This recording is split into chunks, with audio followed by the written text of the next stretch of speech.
Olá pessoal, sejam todos bem-vindos. Hoje mais uma aula aí do curso de métodos, nossa aula de número 17. Continuamos falando sobre as funções elementares, hoje falando sobre, na verdade, dando início às funções trigonométricas, né? Como, como é de costume, né? A gente inicia colocando aqui a explicação de onde veio a definição para que as coisas não caiam de paraquedas, esperando assim que fique mais fácil de aceitar, né? De entender, de assimilar. Nós vimos anteriormente que e elevado a x é igual ao cosseno de x mais i seno x. Isso vem lá da forma polar e a forma exponencial. Da mesma forma, a gente aprendeu que se eu trocar o x por menos x, vai ficar e elevado a menos ix, cosseno de x menos i seno x. E o que a gente vai fazer é, se essas duas coisas são verdadeiras, eu somo dos dois lados e vejo o que dá. Então vai ficar do lado esquerdo o e elevado a ix mais e elevado a menos ix. Como tem um termo positivo e outro termo negativo, aí eles vão se cancelar, vai ficar o cosseno de x mais o cosseno de x, que dá 2 cosseno de x. Ou seja, se eu deixar o cosseno sozinho de um lado, o 2 vai passar para o outro lado dividindo, e aí eu tenho que o cosseno de x, um número real, pode ser expresso através das exponenciais complexas. Olha só que coisa interessante. Né? Quem fez cálculo 4 já fez já viu essa mudança sendo feita lá, no momento em que a gente precisa resolver um tipo de equação diferencial e a gente usa a solução de uma equação a solução de uma equação de segunda ordem, que transforma-se numa equação do segundo grau, e lá essa equação de segundo grau não tem raízes reais, a gente cai numa raiz complexa, e aí para se livrar da parte complexa e virar real novamente, a gente faz essa trocazinha aí, fazendo desaparecer o e elevado a x. A gente faz aparecer essa expressão que está do lado direito, né, elevado a x mais e elevado a menos ix sobre 2, justamente para que eu possa trocar isso por um cosseno de x. É uma relação interessante essa. E, como pode ser visto aí, ela é verdadeira, entendeu? Quando eu vi isso pela primeira vez, a sensação que dá é que isso é falso, que não é possível que do lado direito do lado esquerdo você tenha uma coisa real e do lado direito você tenha uma coisa imaginária, uma função complexa. Mas faça uma troca aí, um exemplo, você vai ver que, né, teste aí para valores de x, você vai ver que quando você calcular, do lado direito e do lado esquerdo vai dar dois valores iguais, por incrível que pareça, tá bom? E aí, né, usando isso aí como motivação, eu sei o cosseno de x, né, a partir das exponenciais complexas, então eu vou definir o cosseno de z. E aí eu vou usar a mesma carinha que eu encontrei para o cosseno de x, então eu vou usar isso para um z agora qualquer. Então, de modo que essa motivação faz com que, né, eu tenha a definição de cosseno de um número complexo qualquer, e na hora que esse número complexo for real, vai coincidir com o cosseno real. Ou seja, eu estou expandindo a ideia de cosseno, né, para um cosseno complexo a partir da ideia de cosseno real. Ou seja, o cosseno real ela fica mantido dentro dessa definição. É uma generalização. E aí a gente vai proceder do mesmo jeito para o seno. A gente vai, a partir das duas equações anteriores, só que agora eu vou subtrair a de cima pela de baixo. E aí o que vai acontecer vai ficar e elevado a ix menos e elevado a menos ix. E aí agora, como eu estou subtraindo, quem vai se cancelar o cosseno com o cosseno, e o i seno vai somar com o outro i seno, vai ficar 2i seno, de modo que o seno de x, né, ele vai ser expresso através dessa fração que está aí do lado direito, né, elevado a ix menos e elevado a menos ix sobre 2i. Veja que a diferença entre o seno e o cosseno é o sinal no meio das exponenciais, né, e um i que tem embaixo na fração, né, no denominador. Tranquilo? E aí, veja, vamos fazer a mesma coisa, né? Já que para valores reais a expressão é essa, vou admitir que para valores complexo, a expressão seja essa também. Tá bom? Então, está aí definida a função cosseno, a função seno, e, né, como a gente já estudou a função exponencial e a gente sabe duas coisas. Primeiro, que a função exponencial ela é analítica em todo um conjunto complexo. Também sabemos que a soma de funções analíticas me dá uma função analítica. Então, o que você tem aí, o cosseno, é a soma de duas exponenciais dividido por 2, ou seja, as duas exponenciais são analíticas, eu estou somando, vai me dar uma função analítica, ao dividir por 2, né, continua sendo analítica. Então, seno e cosseno são analíticos para qualquer valor que você coloque aí na variável z. Ok? A analicidade sai muito facilmente. Tá ok? E aí, né, seguindo adiante, a gente pode, usando o conhecimento que a gente tem a respeito da exponencial e a respeito das regras de derivação que nós aprendemos lá atrás, eu posso calcular a derivada do seno usando a regra do quociente, né? E eu nem preciso da regra do quociente, porque eu poderia colocar o 1 sobre 2i como uma constante, né? Colocar ela de lado assim e interpretar como uma constante e usar somente a derivada da subtração, né? E aí o fato que eu sei derivar a função e elevado a z e também sei a regra da cadeia. Então não precisamos ir pela definição de derivada, a gente está usando as regrinhas que nós aprendemos lá atrás. Então vai ficar, né, a derivada do primeiro termo, né? E elevado a iz vai ser E elevado a iz vezes a derivada do iz, que é i, menos E elevado a menos iz vezes a derivada do menos iz, que é menos i. Estou usando a regra da cadeia. Dividido pelo 2i, o 2i é a constante, ele nem entra nem influi nem contribui. Ele fica lá quieto no canto dele. E agora você vai somente bota o i em evidência aí, tem um i nos dois termos. Você vai colocar ele em evidência. Tá? Eu fiz a relação de sinal aí desse menos que está no meio e o menos que acompanha o i, né? Ficou mais i. Agora você vai colocar um i em evidência e vai cancelar com o i de baixo. Desapareceu o i, portanto. E agora o que você ficou aí foi E elevado a iz mais E elevado a menos iz dividido por 2, que é justamente o cosseno de z. Ou seja, a derivada do seno é o cosseno, ou seja, o que você sabia a respeito da derivada da função seno para números reais continua valendo aqui para a derivada da função seno para números complexos. Sigamos adiante. Né? A derivada do cosseno, você vai proceder da mesma forma, usa a regra do quociente e a regra da cadeia. Derivada de E elevado a iz vai ser E elevado a iz vezes i. Derivada de E elevado a menos iz vai ser E elevado a menos iz vezes menos i, dividido por 2. Tá ok? A relação de sinal faz o segundo termo ficar negativo. Bota um i em evidência. Né? Professor, não entendi aí como é que, se eu botou um i em evidência, apareceu um i embaixo. Na verdade, você pode enxergar de duas formas. Eu multipliquei por i em cima e embaixo. Tá bom? Multiplicando por i em cima e embaixo, né, vai ficar em cima, vai ficar i quadrado, e elevado a menos iz. Então, E elevado a iz. Quando você faz o i quadrado, vai ficar menos 1. Então, o primeiro termo é por isso que tem um menos E elevado a iz. Quando você multiplicar o i pelo menos i no segundo termo, aí vai ficar mais 1. Tá? Então, por isso que está mais E elevado a menos iz. E embaixo, 2i. Aí agora você vai só reescrever mudando a ordem, né? O segundo termo vira o primeiro vira o segundo. E o que você tem em mãos é então menos o... Perdão, você não vai mudar a ordem não, você vai só colocar o menos em evidência. Pega o menos e bota em evidência, vai ficar E elevado a iz, menos E elevado a menos iz, dividido por 2i e o menos fora.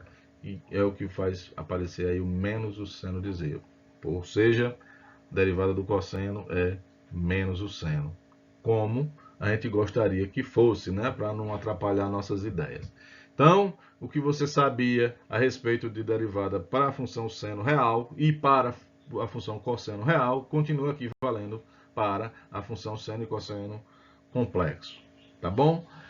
E aí, veja, O que a gente vai fazer adiante, né? Ó, a tangente é o seno sobre o cosseno, cotangente é o cosseno sobre o seno, secante é 1 sobre o cosseno, cossecante é 1 sobre o seno, e aí você pode calcular a derivada de cada uma delas, né? Eu vou deixar aí como exercício para você fazer isso, e você vai perceber que, como vai depender somente das regrinhas da regra do quociente e das derivadas do seno e do cosseno, e como a derivada do seno e cosseno deu justamente o que a gente já conhecia a respeito das funções seno e cosseno reais, tudo indica, né, que derivada da tangente, derivada da cotangente, derivada da secante, da cossecante vai dar o que a gente conhece para funções reais também. Vou deixar como exercício.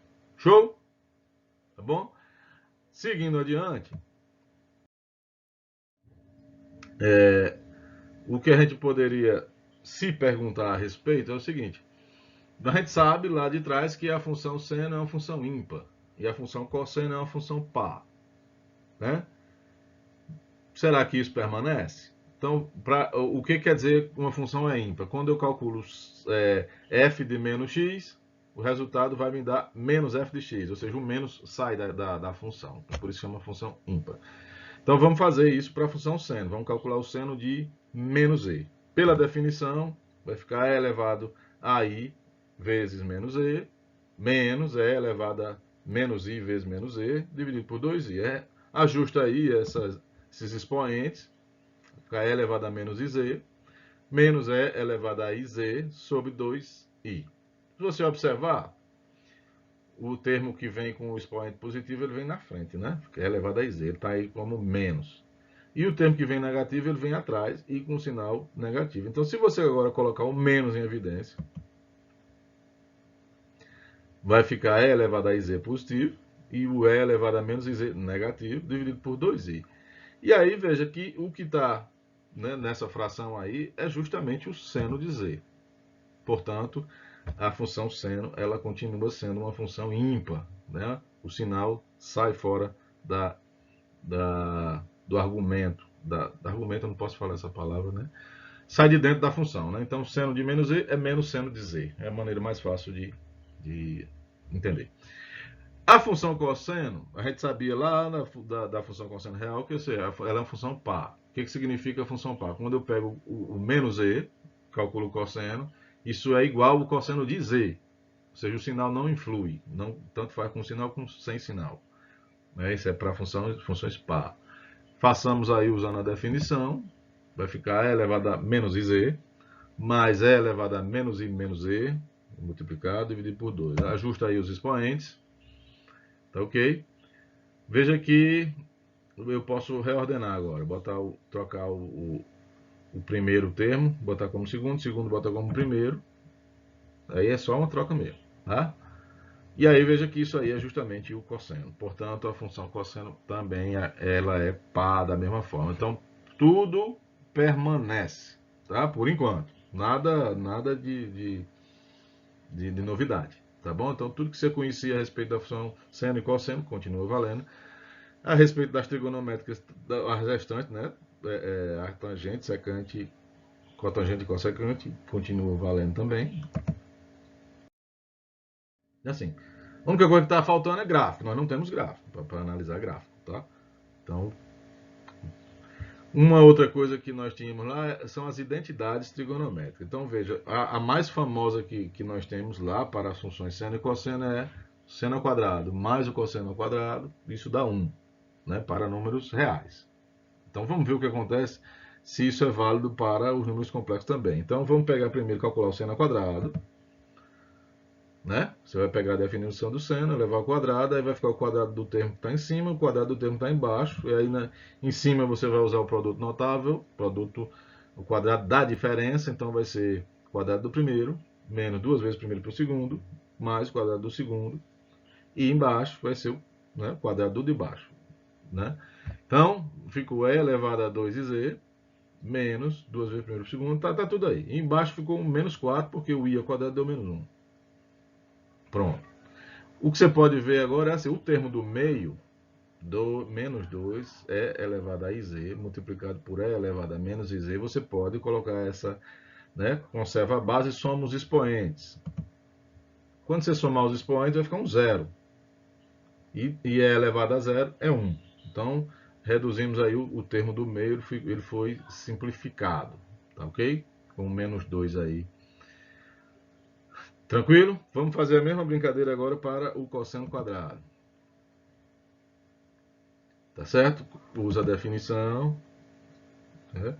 Faz o produto da soma. Né? O quadrado da soma, perdão.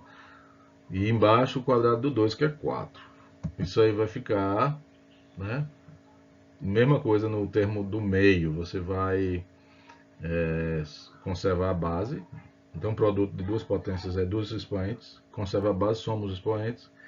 E vai dar zero, então vai ficar E elevado a zero dá 1. Então, o que nós vamos fazer agora? Vamos somar.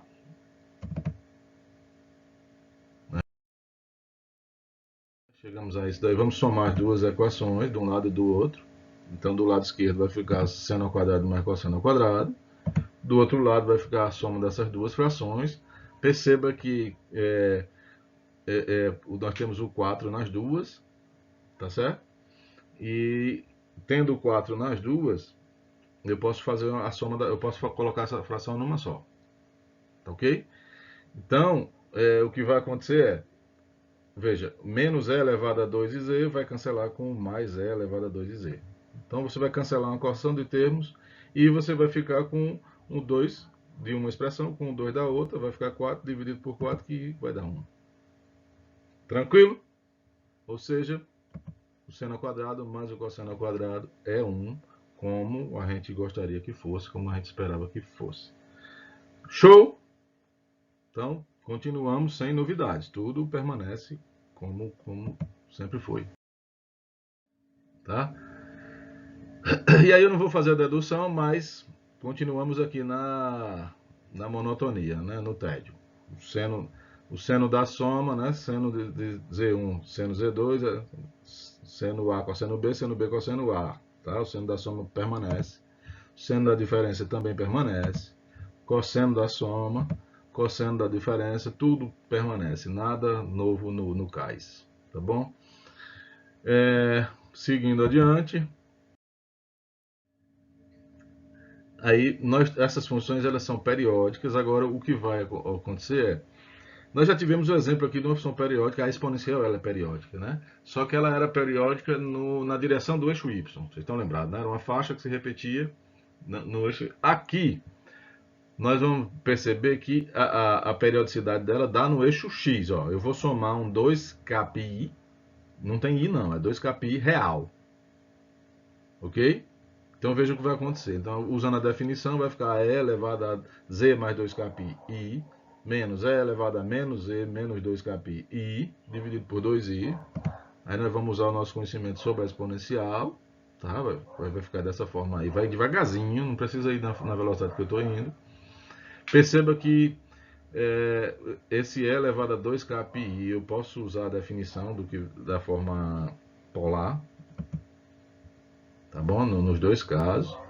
E aí você vai usar o seu conhecimento a respeito da função real agora. Cosseno de 2kpi é 1 e seno de 2kpi é 0.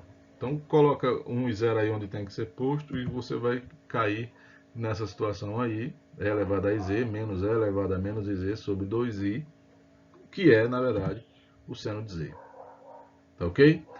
Se você repetir esse mesmo procedimento para a função cosseno, você vai ver que ela também tem a periodicidade de 2kpi no eixo x.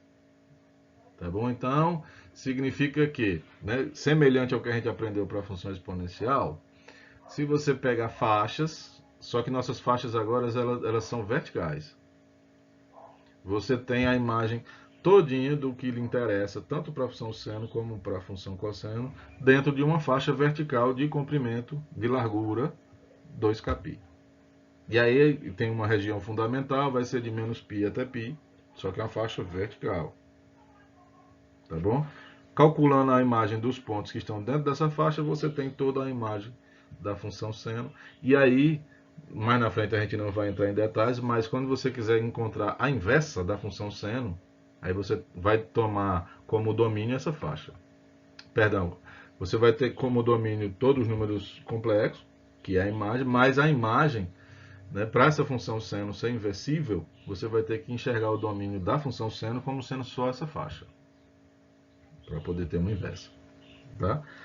E essa parte a gente não vai fazer com muita profundidade, não. A gente vai vendo só que a gente está vendo só que tudo permanece válido, somente, tá? Só para desencargo de consciência.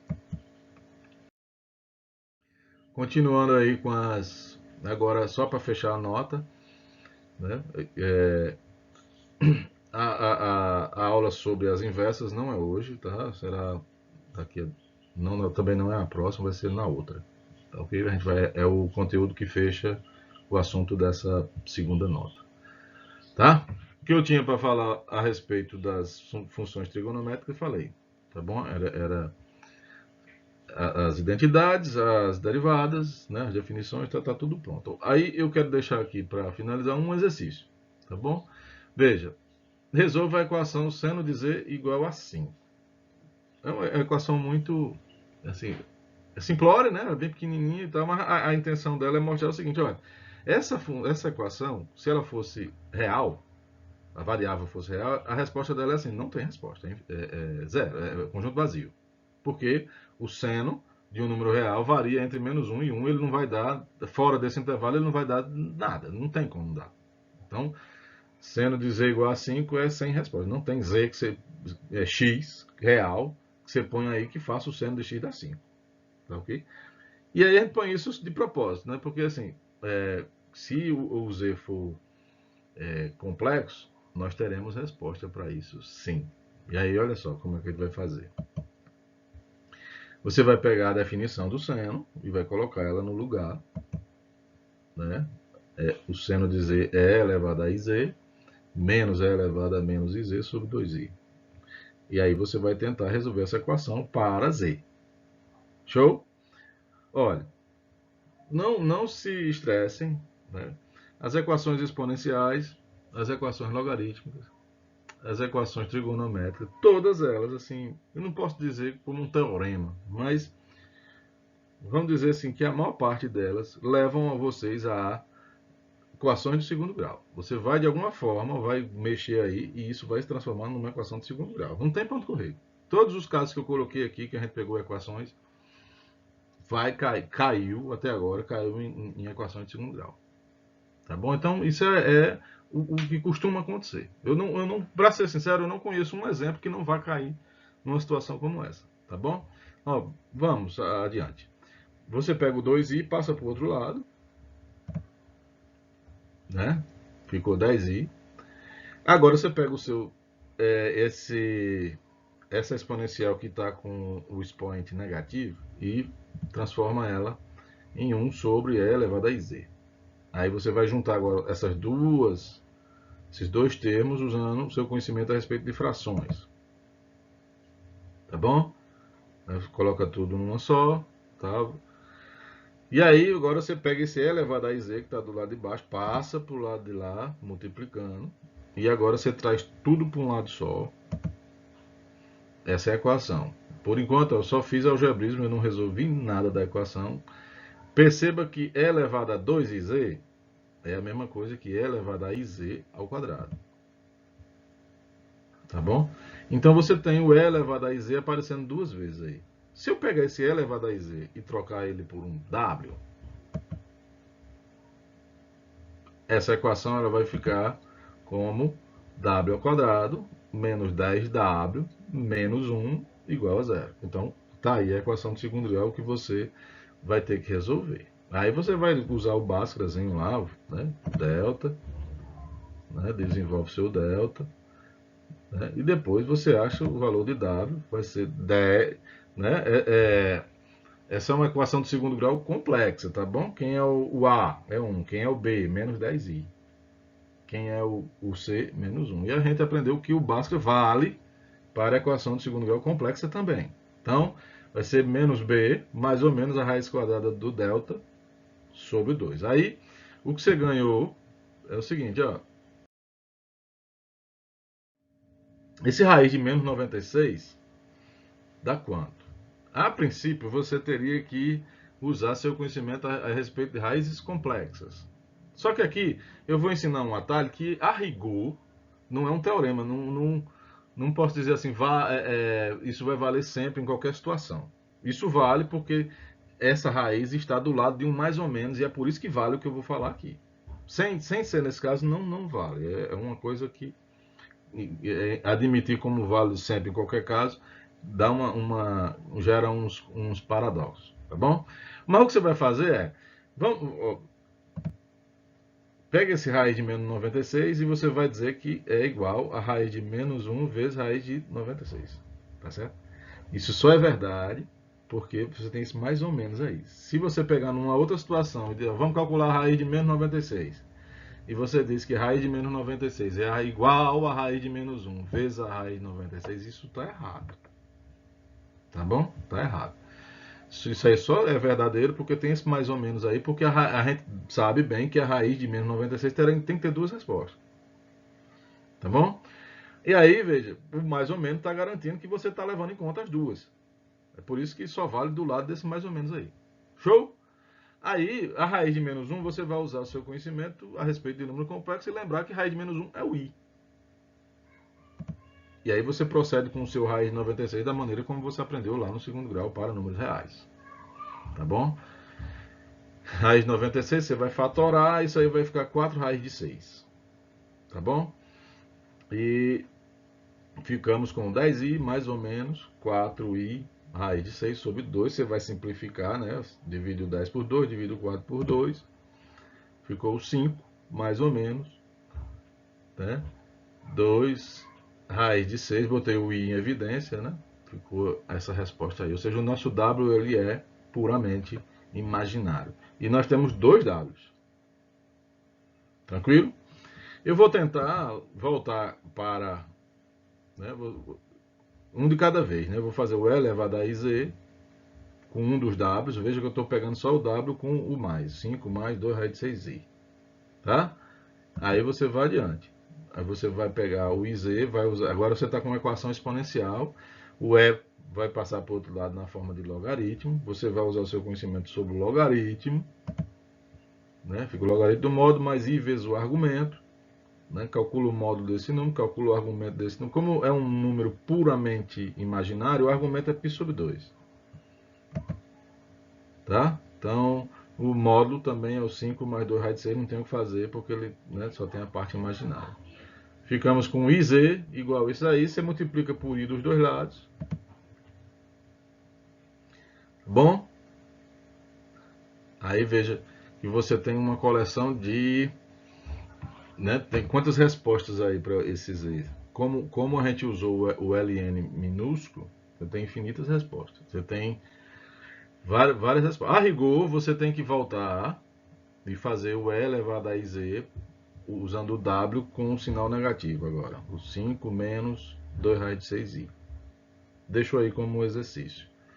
Tá ok? Mas eu acredito que vai dar a mesma resposta. Tá ok? No que você encontra essas infinitas respostas contemplam todas. Eu suspeito disso, mas calcule. Tá ok? O que vai mudar aí vai ser... esse mais vai estar um menos. Vai ficar isso. Logaritmo de 5 menos 2 raiz de 6. Né? Onde está 5 mais 2 raiz de 6 vai ficar 5 menos 2 raiz de 6. O ângulo vai ser menos π sobre 2 mais 2kπ. Façam, vai dar diferente, vai dar diferente. Tá bom? Mas é bem parecido. Show? E aí, é assim, na hora da prova, se o cidadão disser me dê todas as possíveis respostas para a equação, você tem que colocar o logaritmo com n minúsculo. Se ele disser me dê só uma resposta, aí você usa o logaritmo com L maiúsculo. Tá bom? E aí tanto faz. Se ele pediu me dê uma resposta, aí você pega o seu W, como o W tem 2, você escolhe uma, e ele pediu só uma, você devolve uma. Ok? Então, chegamos ao final. Fica faltando aí a fazer com o W com o sinal negativo, mas por aí você já tem uma noção de como é que se resolve equações desse tipo. Tranquilo? Bom, ficamos por aqui. O que tínhamos para falar a respeito das funções trigonométricas estão aí. Próxima aula a gente volta com as funções hiperbólicas. Um abraço a todos e fiquem todos com Jesus.